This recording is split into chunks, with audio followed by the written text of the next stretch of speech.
Hello everyone. आज का हमारा टॉपिक है cash flow from financing activity को कैसे तैयार किया जाएगा। तो उसको तैयार करने के लिए ही इस वीडियो में आज डिस्कस करेंगे। Chapter number 9 cash flow statement, class 12। तो करते हैं स्टार्ट। फाइनेंशियल एक्टिविटी कैसे बनेगी, तो इसके लिए हमें एक तो चाहिए process from issue of share and debenture. Debentures को इशू करेंगे या शेयरों को इशू करेंगे तो पैसा इनफ्लो होगा, तो यहाँ पे प्लस में लिखा जाएगा। Process from other long term borrowing, कोई भी लोन कंपनी या बिजनेस लेगा तो उससे पैसा इनफ्लो होगा, वो लिखेंगे। उसके बाद process from short term borrowing. Short term borrowing में बैंक ओवरड्राफ्ट और कैश क्रेडिट शामिल होता है। अगर process from short term borrowing आपका इंक्रीज हो रहा है, किसका बैलेंस इंक्रीज हो रहा है, बैंक ओवरड्राफ्ट का या कैश क्रेडिट का, तो प्लस में लिखेंगे। अगर ये बैलेंस डिक्रीज हो रहा है तो माइनस में लिखेंगे। फिर आप बोलेंगे इंक्रीज कब होगा, डिक्रीज कब होगा, वो आपको 2 सालों के बैलेंस देगा। उनका डिफरेंस जो होगा, अगर बढ़ रहा है तो इंक्रीज हो रहा है, अगर घट रहा है बैलेंस तो डिक्रीज होगा। उसके अकॉर्डिंग आप प्लस या माइनस में डाल देंगे। Payment of interim dividend, interim dividend आपको क्वेश्चन में देगा, वो उसको माइनस कर देंगे क्योंकि पेमेंट आउटफ्लो हो रहा है cash. Payment of propose dividend of previous year, आपको अगर प्रपोज डिविडेंड आपको अलग अलग सालों का देगा तो उसमें प्रीवियस ईयर को लेंगे। जैसे 2010-11 है तो 10 वाला आप लिखेंगे, यहाँ 11 वाला नहीं लिखेंगे। प्रपोज डिविडेंड माइनस आएगा क्योंकि पैसे आउटफ्लो हो रहा है cash. Interest paid short term and long term borrowing का, वो भी आप यहाँ पे नोट करेंगे। इंटरेस्ट पेड बैंक ओवरड्राफ्ट का या कैश क्रेडिट का, वो भी आप यहाँ पे नोट करेंगे। और रीपेमेंट ऑफ लोन, ठीक है ना, शॉर्ट टर्म और लॉन्ग टर्म, किसी भी तरह का लोन हो उसके पैसे वापस चुका रहे हैं तो कैश आउटफ्लो होगा, उसको भी माइनस करेंगे।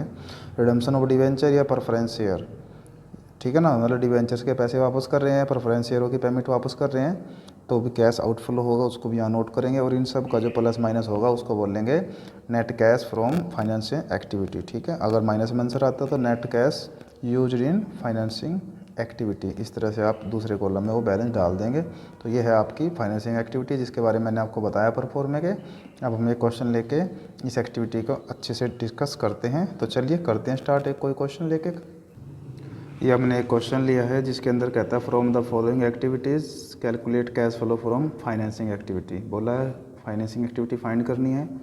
और जो कंडीशंस आपको दे रखे हैं, इक्विटी शेयर दे रखे हैं आपको, ये बिगनिंग ईयर आगे की बजाय पीछे लिख रखा है और एंडिंग ईयर है जो करंट ईयर को आगे कर रखा है, तो इसका ध्यान रखना, यहाँ पहले है ये बाद में है।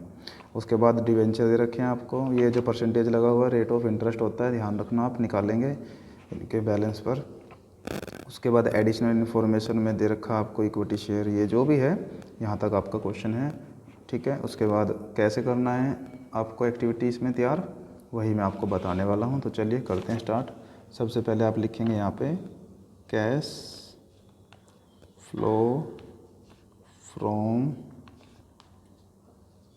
फाइनेंसिंग एक्टिविटी,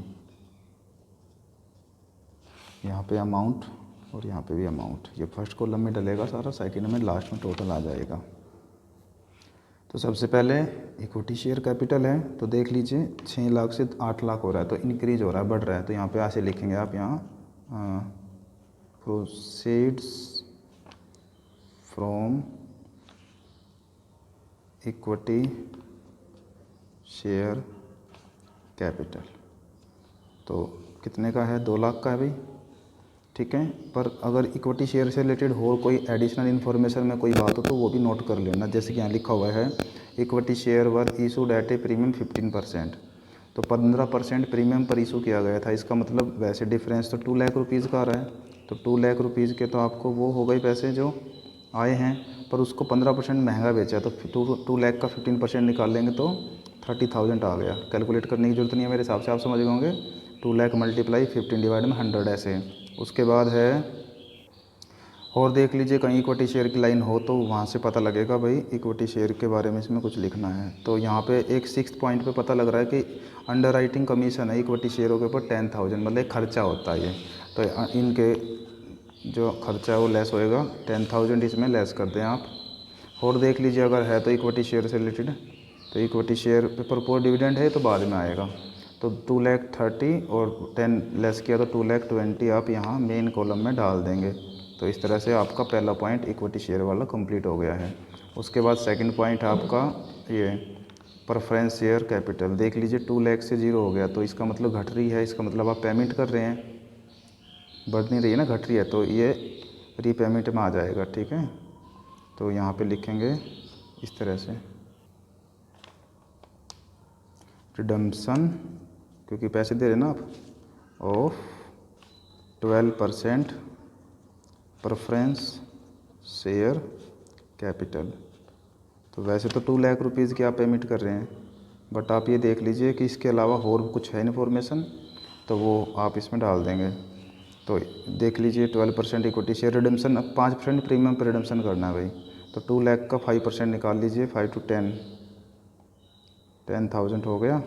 उसके अलावा प्रेफरेंस शेयर के बारे में कोई और इन्फॉर्मेशन यहाँ पे नहीं लिखी हुई है, तो इसका मतलब 2,10,000 की पेमेंट आप करेंगे।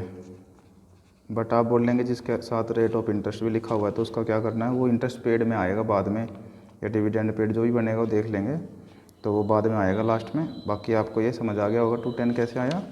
फिर थर्ड पॉइंट में यहाँ पे है 14% डिवेंचर, ये 0 से 1 लाख, इसका मतलब आपने डिवेंचर्स को इशू किया है, इशू किया तो प्रोसीड्स वाली लाइन आ जाएगी, proceeds from issue of share, issue of debenture. तो डिवेंचर कितने के हैं भाई, 1 लाख रुपीज़ के, तो 1 लाख रुपीज़ तो आपके ये हो गए। अगर कोई इन्फॉर्मेशन है तो पढ़ लीजिए, यहाँ नहीं है, यहाँ नहीं है, यहाँ डिवेंचरों को इशू करते टाइम 1% डिस्काउंट हुआ है, तो 1 लाख का 1% डिस्काउंट आप निकाल लेंगे, रफ में कैलकुलेट कर सकते हैं, 1000 आ जाएगा। तो उसके अलावा और डिवेंचर के बारे में कोई इन्फॉर्मेशन नहीं है भाई। ठीक है, और कोई जानकारी नहीं है, तो बस अब आप यहाँ पे लिख देंगे 99,000, ये कैश इनफ्लो हो रहा है इसलिए पॉजिटिव रहेगा। ठीक है, तो तीनों बातें कंप्लीट हो गई यहाँ पे। चौथी, उसके अलावा एडिशनल इन्फॉर्मेशन देख लीजिए कौन सी बाकी है, ये हो गया कंप्लीट, ये भी हो गया है, 14% डिस्काउंट का भी हो गया। अब डिविडेंड पेड है 24,000, तो आप लिखेंगे यहाँ डिविडेंड पेड,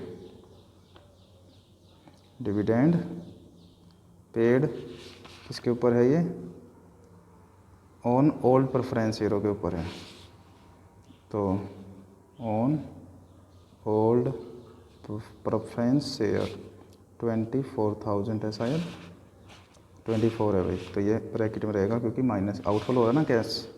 उसके बाद है इंटरेस्ट पेड ऑन डिवेंचर है, तो यहाँ लिखेंगे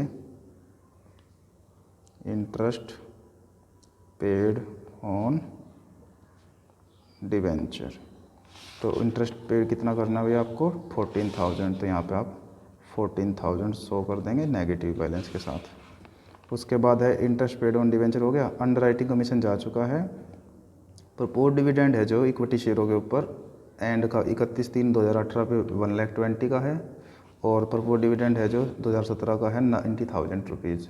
तो प्रपोज डिविडेंड आप लिखेंगे 19 वाला, क्योंकि जो 17 का था 90,000, 17 वाला लिखेंगे क्योंकि 18 वाला तो 19 में माना जाएगा और 17 वाला 18 में माना जाएगा, तो ये 90,000 आप लिखेंगे यहाँ। प्रपोज्ड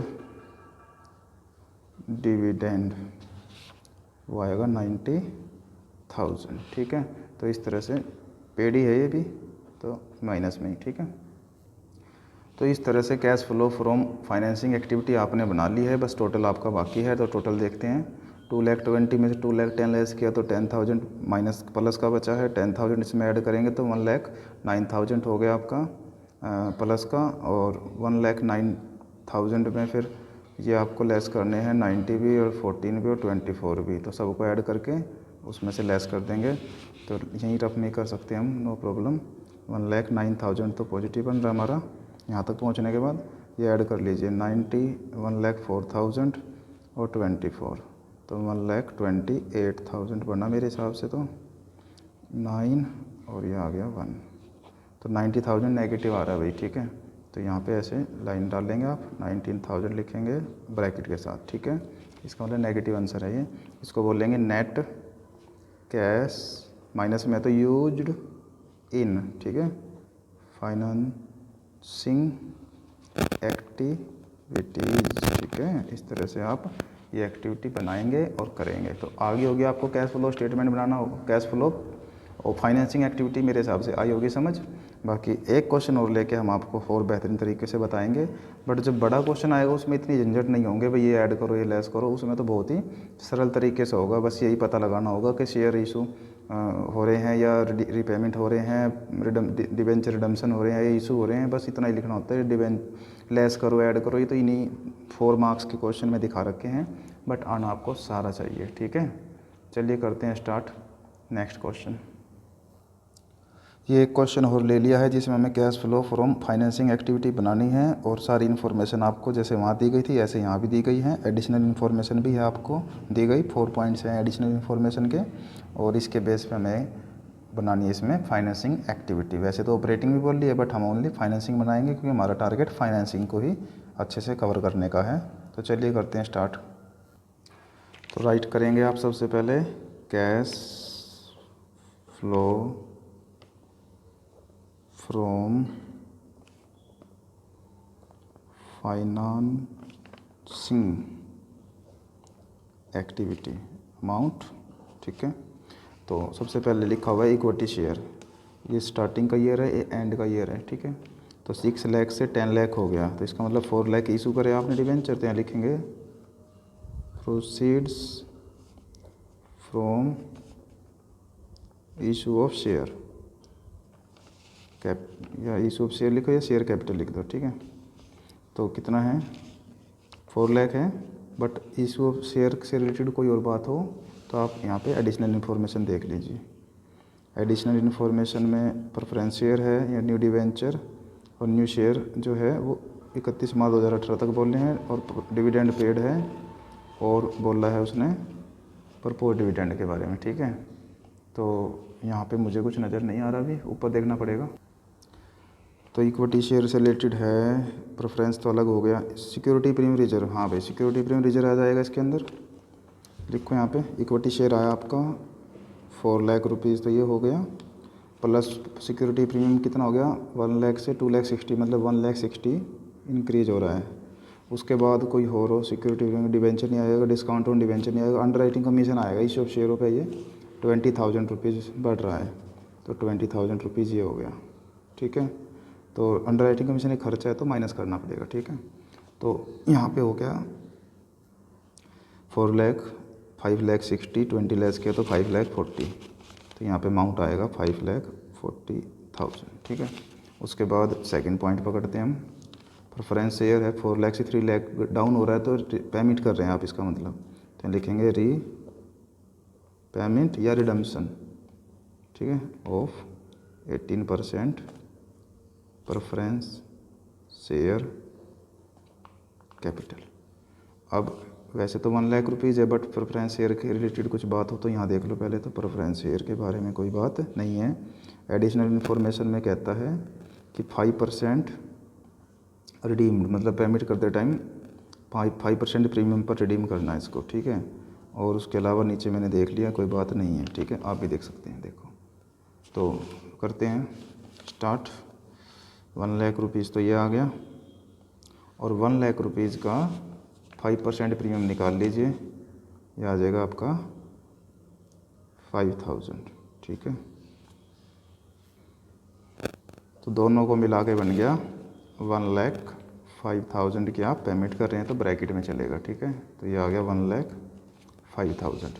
उसके बाद नेक्स्ट सिक्योरिटी प्रीमियम जा चुका है, 14% डिवेंचर है जो, वो लिखेंगे। अब आप देख लो पहले इशू हो रहा है रीपेमेंट 50,000 इशू हो रहे हैं भाई, तो लिखेंगे proceeds from issue of debenture 14% वाले। ठीक है, डिवेंचर्स तो 50,000 है ये। ठीक है, कितना है भाई 50,000। अब क्या पता कोई और बात हो, अगर नहीं है तो डायरेक्ट 50 यहाँ लिख देंगे मेन कॉलम में, अगर है तो देख लेते हैं। ये रहा नीचे मिल गया इसके डिस्काउंट और डिवेंचर 1,000 का डिस्काउंट है, तो यहाँ पे 1,000 डिस्काउंट है जो लेस करके यहाँ पे मेन कॉलम में 49 आ जाएगा।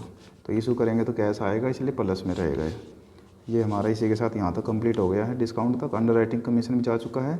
अब बात आ गई है बैंक ओवरड्राफ्ट की। तो बैंक ओवरड्राफ्ट देखना होगा हमें इंक्रीज हो रहा है डिक्रीज हो रहा है। तो बैंक ओवरड्राफ्ट 1 लाख से 1,50,000 इंक्रीज हो रहा है 50,000 से, तो ऐड होगा, और अगर डिक्रीज होता तो लेस होता। क्या लिखेंगे? Bank over draft increase word और लगा देना, ठीक है। इंक्रीज बैंक ओवरड्राफ्ट वो आपका निकलेगा 50,000 प्लस में, ठीक है। उसके बाद है बैंक ओवरड्राफ्ट हो गया भाई। अब interest on bank overdraft, bank overdraft के ऊपर इंटरेस्ट निकालेंगे आप, और प्रॉफिट एंड लॉस का बैलेंस जिसका हमें यूज नहीं है। तो इंटरेस्ट ऑन बैंक ओवरड्राफ्ट आपका बनेगा 15,000 है, 20,000 है, तो 5,000 अब हो रहा है। अकॉर्डिंग टू परफॉर्मा जो इंटरेस्ट होगा वो आपको करंट ईयर का लिखना पड़ेगा, जो कि 20,000 है। तो इंटरेस्ट ऑन बैंक ओवरड्राफ्ट 20,000 आप शो करेंगे यहाँ पे। लिखेंगे इंटरेस्ट ऑन बैंक ओवरड्राफ्ट आएगा 20,000 नेगेटिव, क्योंकि इंटरेस्ट पेड हो रहा है ना, ये इंटरेस्ट पेड है, ध्यान रखना। उसके बाद आगे देखते हैं क्या रहता है। तो यहाँ तक कंप्लीट हो गया भाई। अब ये जो एडजस्टमेंट है उसके बाद रह गई है। अगर एडजस्टमेंट में फर्स्ट भी हमारी कंप्लीट हो चुकी है 5% वाली, अब ये बस 3 एडजस्टमेंट है इसके बेस पे, और जो है और उसके बाद कंप्लीट हो जाएगा। तो क्या कहता है ये तीनों एडजस्टमेंट देख लीजिए आप। फर्स्ट में कहता है कि जो सेकंड, फर्स्ट का तो हो गया, सेकंड में कहता है new share and debenture were issued 31 मार्च 2018। तो नए डिवेंचर और शेयरों के बारे में बोल रहा है। यहाँ पे थोड़ा एडजस्टमेंट आप ध्यान से समझिएगा। सेकंड एडजस्टमेंट कहते हैं कि नए डिवेंचर और शेयर है ना, हमने 31 मार्च 2018 को इशू किए हैं। तो इसका मतलब जो ये यहाँ पे शेयर हैं इक्विटी वाले, वो 6 लाख स्टार्टिंग के हैं, 10 लाख एंड के। तो जो 4 लाख बढ़े हैं ना वो 18 में जाके बढ़े हैं। तो 17 के अंदर तो सिर्फ 6 लाख थे, तो ब्याज जो लगेगा वो 6 लाख पे लगेगा। दूसरी बात जो डिवेंचर हैं, डिवेंचर भी देख लीजिए, ये डिवेंचर 2,17 में थे, 250 18 में। तो 50,000 जो बढ़े हैं हमारे इशू किए हैं वो 18 में जाके किए हैं, उसने यहाँ ये बात बोल ली है। तो इसलिए ब्याज आप पे को 2 लाख पे लगाना है, और इस वाले केस में 6 लाख पे लगाना है। तो डिवेंचर का तो रेट ऑफ इंटरेस्ट यहीं पे लिखा हुआ है 14%। तो पहले तो हम ये लगा देते हैं यहाँ पे कि इंटरेस्ट पेड ऑन डिवेंचर। तो डिवेंचर पे जो इंटरेस्ट पे करेंगे वो आपका आएगा 2 लाख रुपीज़ का 14%। तो 2 लाख का 14% में निकाल ही देता हूँ यहाँ पे, तो ये आ जाएगा 28,000, ठीक है, हो गया। उसके बाद यहाँ पे इंटरेस्ट पे करना आपको ऑन इशू ऑफ शेयर। तो इशू ऑफ शेयर जो हमारे स्टार्टिंग के हैं वो है 6 लाख, ठीक है। इसका कितना % होगा वो देखना पड़ेगा आपको। तो यहाँ पे ये बोल रहा है फोर्थ एडजस्टमेंट में डिविडेंड जो प्रपोज डिविडेंड है, मतलब यहाँ इंटरेस्ट नहीं बोलेंगे इसको बोलेंगे, इसको क्या बोलेंगे? प्रपोज्ड डिविडेंड, ठीक है। तो प्रपोज डिविडेंड निकाल लेंगे आप। एक 18 को तो 20% लगाना है और 17 में 15%। तो आपको उसने बोल ही दिया है कि ये तो नए डिवेंचर्स नए शेयरों को तो 18 में ही इशू किया था, इसलिए हमें 17 का हमारे लिए बनता है सिर्फ 6 लाख। तो 6 लाख का 15% आप निकाल देंगे, 15 डिवाइड में 100, 90,000, ठीक है, हो गया। उसके बाद ये आपका दोनों काम कंप्लीट हो गए। अब बचा सिर्फ आपका प्रेफरेंस शेयर। तो प्रेफरेंस शेयरों का और देख लीजिए आप। प्रेफरेंस शेयर के साथ 18% लगा हुआ है, इसका और करना है। तो इसमें लिखा हुआ है dividend on preference share was paid, मतलब पहले ही पेड किया हुआ था। तो पहले किस पे पेड किया हुआ था, इसका मतलब पहले वाले बैलेंस पे। तो पहले वाला बैलेंस तो ये है ना 4 लाख है, तो अब बाद का आएगा 3 लाख। तो 4 लाख के ऊपर ही आप 18% निकाल देंगे डिविडेंड पेड, ठीक है ना। तो यहाँ लिखेंगे आप dividend paid on preference share, ठीक है ना। 4 लाख रुपीज़ है और उसका कितना % दे रखा है? 18%। तो उसका 18% आप फाइंड आउट करेंगे रफ में, मैंने यही कर दिया 72,000, ये भी negative.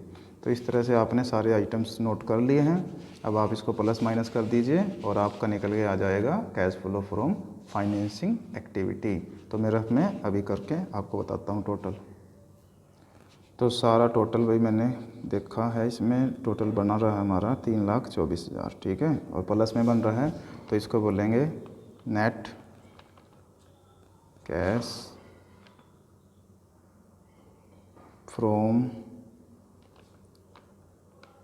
Financing activity, that's all. तो इस तरह से आपको cash flow from financing activity ready करनी थी, और 2 क्वेश्चन हम इसके कर चुके हैं। मेरे हिसाब से आपको काफ़ी कुछ नॉलेज होगी भाई, बिगिनिंग पे कब निकालना, एंड पे कैसे निकालना, क्या करना क्या नहीं करना, इंटरेस्ट डिविडेंड जो भी है। तो इन बातों का आप ध्यान रखेंगे और क्वेश्चन को बड़े ध्यान से करेंगे, प्रैक्टिस करेंगे, आपको ज़रूरी एक्टिविटी आ जाएगी।